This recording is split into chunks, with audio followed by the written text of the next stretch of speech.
जिजामाता महाविद्यालयात दिवाळी विशेषांक प्रकाशन सोहळा संपन्न.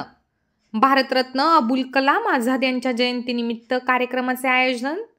भारताचे पहिले शिक्षण मंत्री भारतरत्न अबुल कलाम आझाद यांची जयंती आणि राष्ट्रीय शिक्षण दिनाच्या निमित्ताने बुलढाणा येथील जिजामाता महाविद्यालयात दिवाळी विशेषांकाचा प्रकाशन सोहळा संपन्न झाला.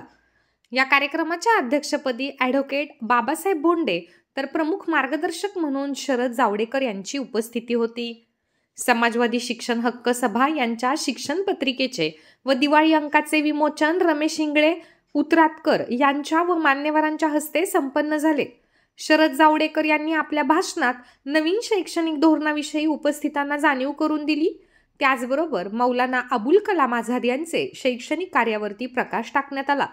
यावेळी जिजामाता महाविद्यालयाचे प्राचार्य डॉक्टर सुरेश गवई, प्राध्यापक डॉक्टर संतोष आंबेकर, सुरेश साबळे, किवा वाघ, ॲडव्होकेट जयसिंगराव देशमुख, श्रीमती उर्मिला पवार यांची उपस्थिती होती. कार्यक्रमाचे सूत्रसंचालन डॉक्टर सुबोध चिंचोले यांनी, प्रास्ताविक प्राध्यापक रवींद्र साळवे तर आभार प्रदर्शन प्राध्यापक संतोष आंबेकर यांनी केले.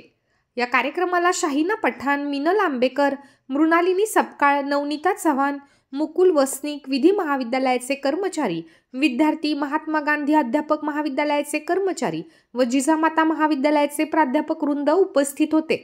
बावस्कर सर यांनी महात्मा फुले व सावित्रीबाई फुले यांच्या जीवनचरित्रावर पोवाडा सादर करून कार्यक्रमाची सांगता केली. हे भांडवलदार करत असतात. शिक्षण धोरण हे अंबानी आणि अदानीच तयार करत असतात. शिक्षण धोरण शिक्षण तज्ञ तयार करत नसतात आणि त्यामुळे जोपर्यंत या ठिकाणी भांडवलशाही व्यवस्था असते त्यावेळेला भांडवलशाही व्यवस्थेशी सुसंगत अशा प्रकारचं शिक्षण धोरण तयार होतं.